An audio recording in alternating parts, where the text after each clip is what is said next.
Senang sekali bertemu di kelas online ini. Selamat datang di kelas seminar akuntansi manajemen.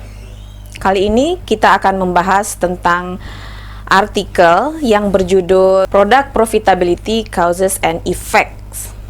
Tanpa berlama-lama, kita langsung saja ke inti dari artikel ini. Apa tujuan dari penulisan artikel ini? Sekilas kita lihat dari abstrak. To determine the extent and the reason for variation in profitability of a product. Jadi katanya, artikel ini bertujuan untuk menentukan alasan terjadinya variasi-variasi profitability di setiap produk. Artikel ini berasumsi bahwa dengan mengaplikasikan ABC atau Activity Based Costing, itu variasi profitability produk akan mudah ditemukan ketimbang sistem yang digunakan oleh perusahaan sebelumnya, yaitu marginal costing system. Penelitian ini menggunakan pendekatan studi kasus, di mana data diperoleh dari sebuah perusahaan yang bergerak di bidang produksi dan perakitan. Artinya perusahaan ini selain menghasilkan barang, dia juga merakit barang-barang ia produksi tersebut menjadi barang baru. Apa yang melatar belakangi penulis mengeksplor isu ini? Apa yang membuat penulis tertarik untuk mencari alasan bahwa mengidentifikasi variasi keuntungan itu penting? Informasi tentang biaya produk dan keuntungan produk merupakan hal yang sangat diperlukan bagi manajemen biaya. Begitu informasi biaya tersedia, maka pihak manajemen akan dapat dengan mudah membuat berbagai keputusan. Seperti yang kita tahu, keputusan manajemen itu ada bermacam-macam tingkat. Ada keputusan strategik, ada keputusan taktis, dan ada keputusan operasional. Informasi biaya ini dapat dimanfaatkan untuk pengambilan keputusan tentang varian produk, pengambilan keputusan tentang volume produk, dan pengambilan keputusan tentang marketing produk. Oleh karena itu, menurut hemat penulis, memahami sebab akibat dari biaya produk merupakan hal yang sangat penting untuk perencanaan jangka pendek dan jangka panjang perusahaan. Yang menjadi isu yang ingin dieksplor di sini adalah Cantal Effect. Cantal Effect ini pertama kali dipopulerkan oleh Kaplan pada tahun 1991. Dalam penjabarannya tentang Cantal Effect, Kaplan mengatakan bahwa ada suatu fenomena di mana pertumbuhan profit itu tidak sebanding dengan pertumbuhan penjualan bersih. Selanjutnya, menurut Kaplan, Cantal Effect ini dapat digambarkan seperti well curve, atau kalau diartikan bahasa Indonesianya itu adalah kurva paus. Kenapa disebut kurva paus? Karena memang kurva itu seperti kepala ikan paus. Coba diperhatikan di sini. Nah, kurva ini menyerupai kepala ikan paus. Kurva tersebut menyerupai kepala ikan paus, sehingga disebut dengan well curve atau kurva paus. Nah, jadi kurva paus ini merupakan fungsi dari cumulative profit dengan profitability produk. Nah, kumulatif profitnya di sini terlihat begitu tajam naik, tapi semakin lama, artinya semakin banyak produk yang dijual, itu kumulatif profitnya akan semakin turun. Nah,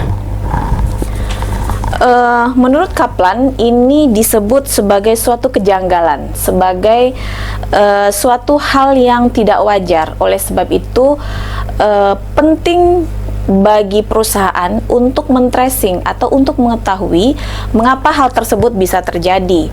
Dan efek itu merupakan akibat dari sesuatu sebab yang ini belum diketahui. Tapi efeknya adalah semakin tinggi profitabilitas produk, itu kumulatif profitnya justru semakin menurun. Untuk menjawab mengapa hal tersebut terjadi, maka peneliti menggunakan analisis biaya dengan menggunakan metode ABC. Artinya, dia ingin men-tracing biaya masing-masing produk itu menggunakan pendekatan ABC.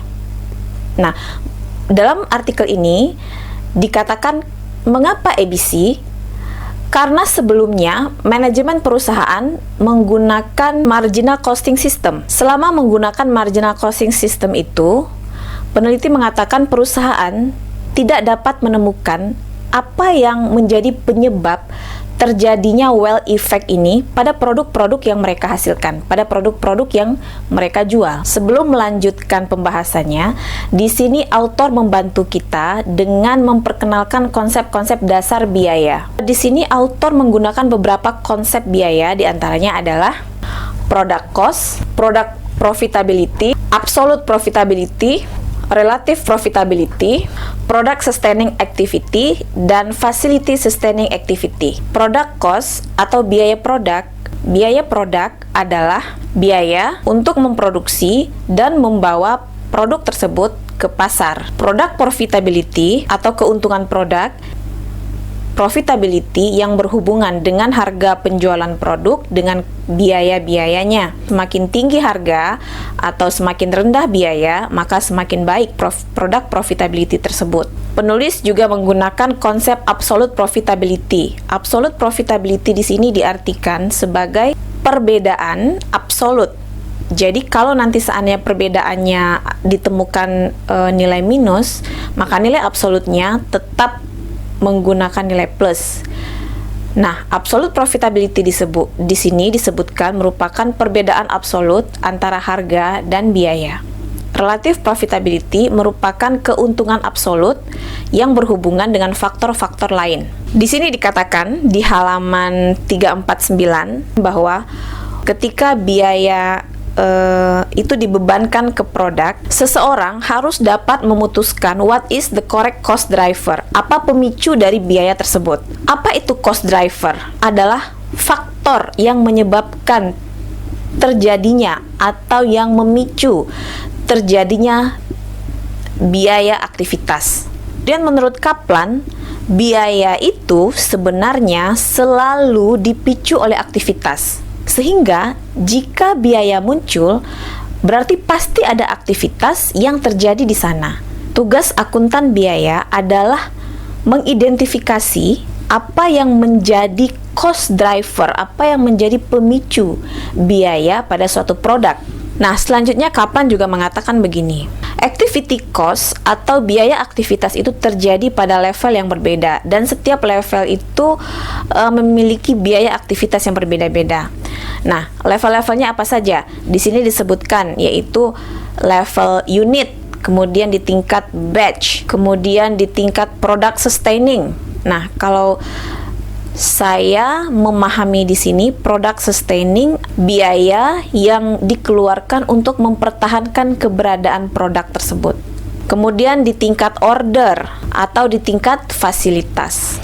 Dari penjelasan konsep biaya yang diberikan oleh autor di sini, ia mendefinisikan bahwa product sustaining activity adalah aktivitas-aktivitas yang memungkinkan suatu produk individu atau produksi produk individu itu terjadi, termasuk produk-produk yang memiliki spesifikasi tertentu, yang membutuhkan pembaruan atau updates, dan yang membutuhkan pemeliharaan atau maintenance. Kemudian ada lagi konsep facility sustaining activity. Di sini dikatakan bahwa facility sustaining activity provide general production or sales capabilities that cannot be directly assigned to a product or to a customer.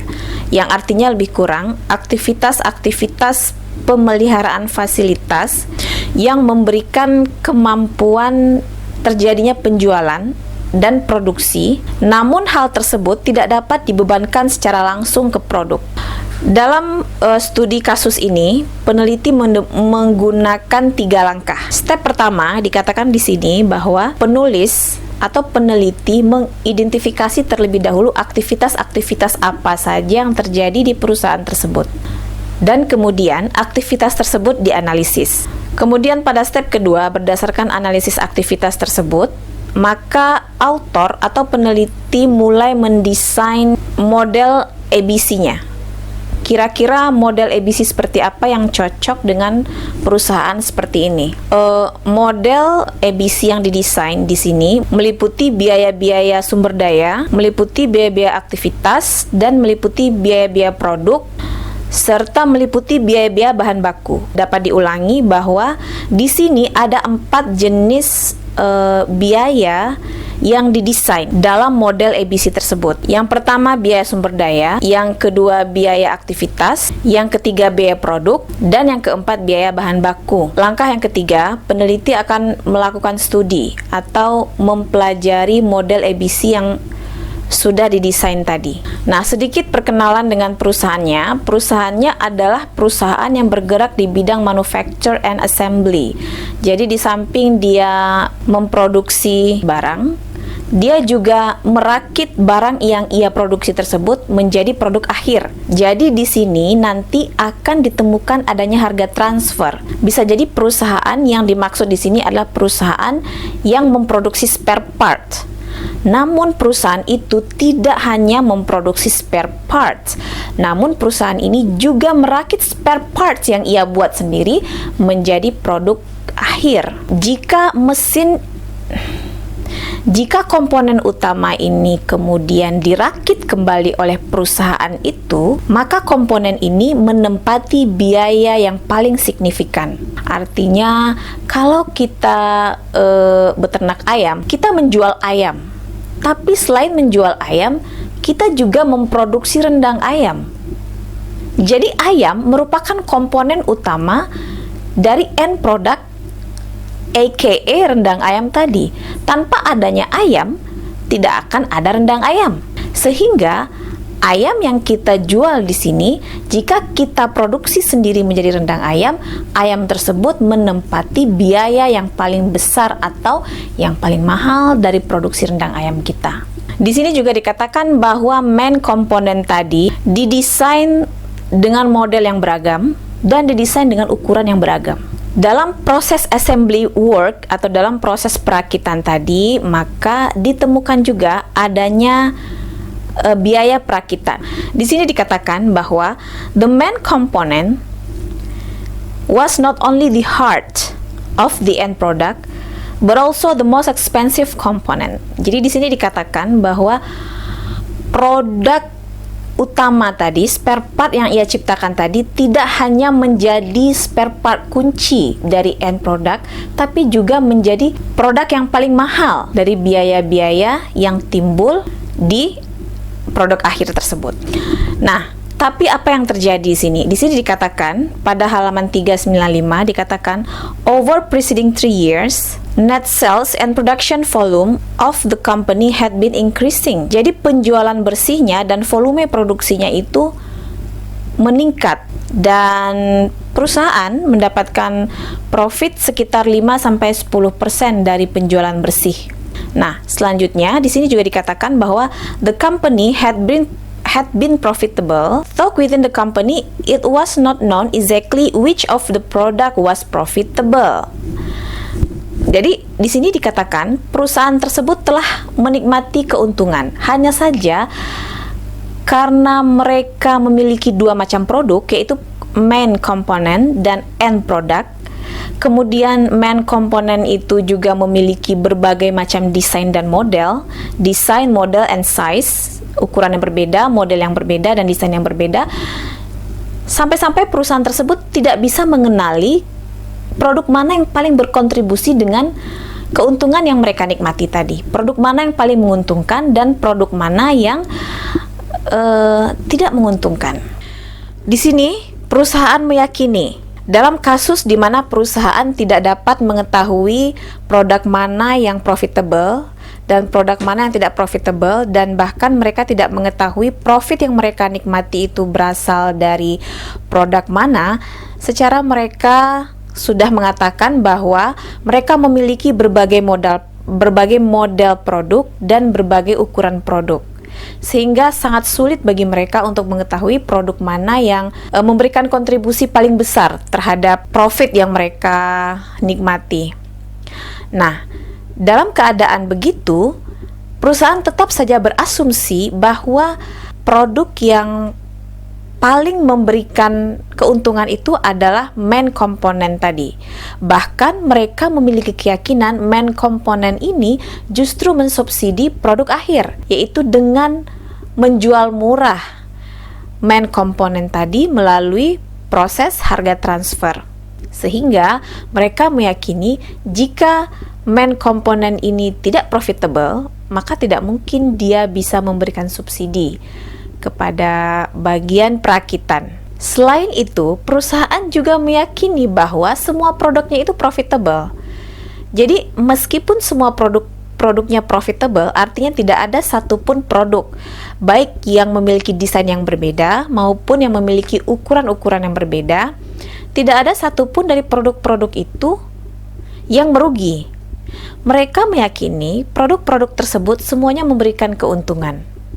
Meskipun setelah itu mereka juga memiliki keyakinan bahwa di antara produk-produk yang memberikan keuntungan tersebut, produk main komponen lah yang paling besar kontribusinya dalam memberikan keuntungan. Keyakinan seperti inilah yang kemudian ingin dibuktikan oleh peneliti dengan cara men-tracing biaya masing-masing produk dengan pendekatan ABC system. Apakah benar keyakinan yang dimiliki oleh perusahaan selama ini terbukti? Nah, kemudian peneliti menemukan bahwa ternyata sistem marginal costing yang digunakan selama ini oleh perusahaan tidak mengalokasikan overhead secara akurat. Oleh sebab itu, penggunaan sistem ABC atau penggunaan model ABC ini semakin memberikan keyakinan kepada peneliti bahwa dengan adanya implementasi ABC ini, pengalokasian overhead akan menjadi lebih akurat atau akan menjadi lebih baik daripada sistem marginal costing yang selama ini digunakan. Peneliti ternyata menemukan bahwa model activity based costing yang diimplementasikan ternyata dapat menemukan adanya variasi profit atau variasi keuntungan masing-masing produk itu secara signifikan. Nah, model ABC yang didesain oleh peneliti diklasifikasikan dalam 3 kelompok yang berbeda. Pengklasifikasian itu dilakukan berdasarkan yang pertama absolute profitability dan relative profitability, kemudian production life cycle pace, dan type of product. Apa yang mereka temukan? Mereka menemukan bahwa absolute profit was measured as the percentage of the company's total profit, yang artinya lebih kurang keuntungan absolut diukur sebagai persentase dari total profit perusahaan. Jadi produk-produk yang memiliki laba atau rugi sebesar 0,5%, maka itu dianggap sebagai produk yang break even. Jika produk itu memiliki kontribusi terhadap total profit lebih besar dari 0,5%, maka produk tersebut dianggap profitable. Sebaliknya, jika produk tersebut memiliki kontribusi terhadap kerugian lebih besar dari 0,5%, maka produk tersebut dianggap produk yang merugi. Nah, kemudian klasifikasi yang kedua adalah product life cycle. Di sini dikatakan bahwa product life cycle itu dibagi atas 3 stage, yaitu produk yang dalam tahap berkembang atau intro, kemudian produk yang berada dalam tahap maturity, dan produk yang berada pada tahap decline atau penurunan. Produk yang berada pada tahap pertumbuhan atau intro merupakan produk-produk yang telah diproduksi kurang dari 1 tahun. Dan begitu juga dengan produk yang berada pada fase decline adalah produk-produk yang sudah mengalami penurunan bagi perusahaan, yang penjualannya sudah mulai menurun. Hasil yang berdasarkan tabel 3, hasil yang ditemukan bahwa ternyata main komponen itu adalah produk yang sangat profitable, di mana 14 dari 15 produk yang profit merupakan merupakan produk dari main komponen. Jadi ada 15 jenis produk yang profitable, 14-nya itu berasal dari penjualan main komponen. Sementara untuk produk akhir, produk yang sudah dirakit tadi, main komponen yang sudah dirakit dan menjadi produk akhir tadi, ternyata produk akhir tersebut merupakan kelompok produk yang paling tidak menguntungkan. Di sini juga ditemukan bahwa produk yang berada pada tahap pertumbuhan dan produk yang berada pada tahap maturity memiliki bentuk distribusi yang sama. Namun, di sini dikatakan bahwa model yang berada pada tahap pertumbuhan memiliki distribusi yang lebih besar dalam satu kelasnya. Ada 3 dari 4 model yang paling tidak menguntungkan itu berada pada tahap fase pertumbuhan. Nah, jadi maksudnya di sini ternyata produk yang berada pada tahap pertumbuhan itu juga tidak selamanya menguntungkan. Penelitian ini menemukan bahwa 3 dari 4. Jadi kalau seandainya ada 4 produk, jadi setelah produk tersebut dianalisis, produk-produk yang tidak menguntungkan tersebut dianalisis, ternyata 4, jika ada 4 produk yang tidak menguntungkan, 3 itu berasal dari produk-produk yang berada pada tahap pertumbuhan atau tahap introduction tadi, tahap intro atau growth. Hanya beberapa dari produk yang berada pada tahap intro dan tahap pertumbuhan tadi yang merupakan produk-produk yang sangat profitable. Model yang mereka desain juga menunjukkan bahwa produk yang berada pada fase menurun atau decline phase merupakan produk-produk yang sangat tidak menguntungkan atau produk yang sangat memberikan kontribusi kerugian yang besar terhadap terhadap perusahaan. 10 produk dari 19 produk yang tidak menguntungkan itu disumbangkan dari produk-produk yang berada pada tahap decline. Nah, lalu bagaimana ceritanya dengan end product? Penelitian ini menemukan memang antara main komponen dengan end product itu terdapat perbedaan keuntungan yang sangat dalam jurangnya. Memiliki perbedaan keuntungan yang ibaratnya langit dan bumi, jauh sekali. Produk akhir, baik itu dia adalah produk standar atau produk yang didesain berdasarkan permintaan customer, itu sama-sama memberikan kontribusi kerugian sebesar 30%. Namun, produk akhir dengan model standar itu dia lebih sedikit memberi keuntungan. Namun, keuntungan tersebut sepertinya tidak signifikan karena di sini penulis menggunakan istilah slightly, artinya tipis sekali keuntungan yang diberikan atau dikontribusikan oleh end produk dengan model standar tadi dibandingkan produk yang modelnya didesain berdasarkan permintaan customer. Nah, ini kelihatan nggak ya? Ini adalah bentuk kurva paus dari produk akhir. Coba lihat, sangat dekat sekali antara profit yang dihasilkan dengan penjualan bersih. Jadi end produk itu tidak begitu banyak memberikan kontribusi keuntungan. Temuan berikutnya mengatakan bahwa produk akhir yang berada pada fase menurun itu merupakan kelompok produk yang paling tidak memberikan keuntungan. Jika pada produk secara keseluruhan atau pada produk kumulatif, perbedaan keuntungan antara produk yang berada pada fase intro dan fase maturity itu adalah sama, hal sebaliknya terjadi pada end product. Produk akhir atau end produk yang berada pada tahap intro itu memiliki perbedaan keuntungan yang tidak begitu signifikan, meskipun ada tapi minor, dia bersifat minor. Perbedaannya bersifat minor antara produk yang berada pada tahap maturity. Namun tentu saja produk yang berada pada tahap intro, volume produksinya lebih besar daripada produk yang berada pada tahap maturity. Nah, ini diduga karena pada produk akhir yang berada pada tahap intro memiliki permintaan khusus yang cukup rendah. Nah, dalam konteks ukuran, tadi ukuran yang saya maksudkan di sini adalah SML XL. Ternyata model yang paling menguntungkan itu adalah model dengan ukuran L. Sementara model yang paling tidak menguntungkan itu adalah ukuran XL. Sementara itu, belum dapat ditemukan penyebab mengapa XL lebih tidak menguntungkan daripada L.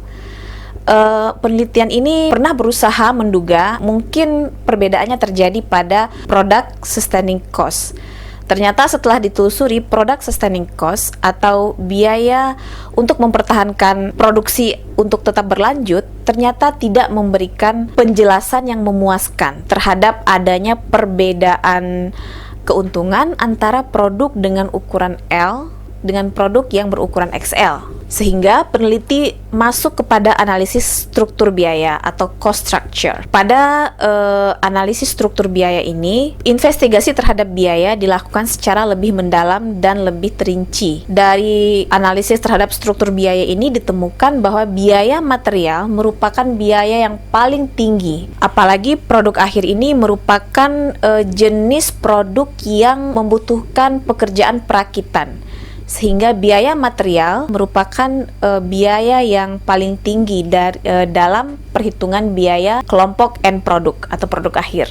Berdasarkan analisis struktur biaya terhadap produk-produk yang berada di tahap production life cycle, model ABC menemukan bahwa produk yang berada pada fase menurun memiliki biaya sustaining product dan biaya unit yang lebih tinggi daripada fase-fase yang lain, yaitu jika dibandingkan dari fase introduction atau fase growth dan fase maturity atau fase mapan. Nah, hasil analisis tersebut juga menemukan bahwa tingginya unit cost disebabkan oleh out-model design. Artinya model-model tersebut sudah tidak laku lagi di pasaran, namun tetap dipertahankan untuk diproduksi sehingga menjadikan produk ini bukan prioritas bagi perusahaan untuk memproduksinya maupun untuk merakitnya. Nah, hal tersebut tentu saja akan menimbulkan biaya. Di antaranya adalah biaya perawatan, biaya product update, dan biaya technical support. Sementara pada saat yang bersamaan produk ini mengalami fase penurunan. Artinya